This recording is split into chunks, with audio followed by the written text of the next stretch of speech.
Mheshimiwa Esther Matiko.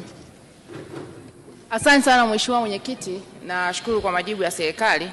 Napenda tu ingie kwenye answer kwamba mnada wa Magena ni mnada muhimu sana kwa sababu una multiply effect kwa uchumi wa wananchi wa Tarime na mkoa wa Mara kwa jumla.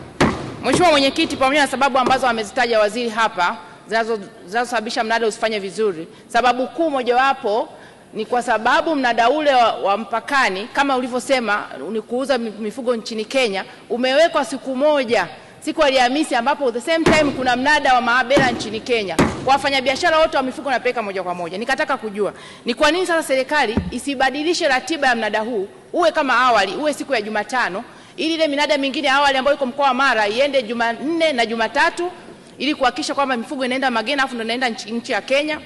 Swala la pili, kama ulivyosema kwenye jibu lako kwenye majibu yako kwamba mnada yote ya mipakani imeanzishwa kwa lengo ya kupeleka mifugo nchi jirani.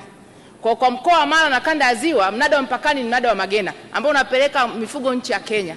Ni kwa nini sasa wizara yako ambayo ndio ina mamlaka ya kutoa vibali vya kupeleka mifugo nchi ya Kenya isihakikishe kwamba mifugo yote ambayo inaenda nchi ya Kenya inaanzia kwanza kwenye mnada wa Magena ndio kwenda nchi ya Kenya? Majibu Mheshimiwa Waziri. Nakushukuru sana Mheshimiwa Mwenyekiti. Kwanza nianze kwa kumpongeza sana Mheshimiwa Esther Matiko kwa juhudi zake za kuendelea kuwapambania wafugaji katika jimbo lake. Mheshimiwa Mwenyekiti, katika swali lake la kwanza kuhusiana na siku ambayo mnada huu unafanyika, ni kweli hapo awali mnada huu ulikuwa unafanyika siku ya Jumatano ili kupisha au kufanya wafanyabiashara waweze kuuza mifugo yao siku ya Alhamisi katika mnada wa Mabera nchini Kenya.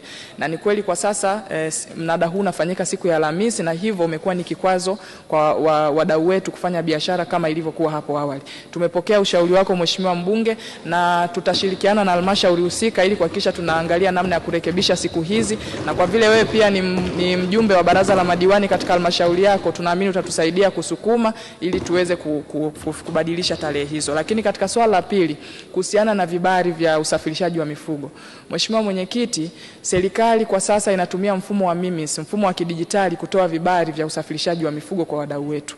Mfumo huu umekuwa rahisi kwa sababu umefanya wadau wetu kuweza kuomba na kupata vibali popote alipo. Mfumo huu umetusaidia sisi kuongeza mapato, lakini kupunguza utoroshaji wa mifugo. Tunaamini kwamba mfumo huu kuwepo kwake kumesaidia wafanyabiashara na wadau popote pale alipo anaweza kupata kibali cha kusafirisha mifugo yake. Lakini pia tunatambua kama serikali kiu ya Mheshimiwa Mbunge ni kuhakikisha kwamba mnada huu unafanya kazi kwa tija kama iliyokusudiwa, na ndio haswa hiyo kiu yetu sisi serikali. Kwa hiyo ni kuahidi tu Mheshimiwa Mbunge na wabunge wote kwamba sisi kama serikali tutaendelea kufanya kazi kwa bidii, ikiwemo kutenga fedha ili kuhakikisha minada yote haswa iliyoko mipakani inafanya kazi kwa tija kama iliyokusudiwa. Nakushukuru Mheshimiwa Mwenyekiti.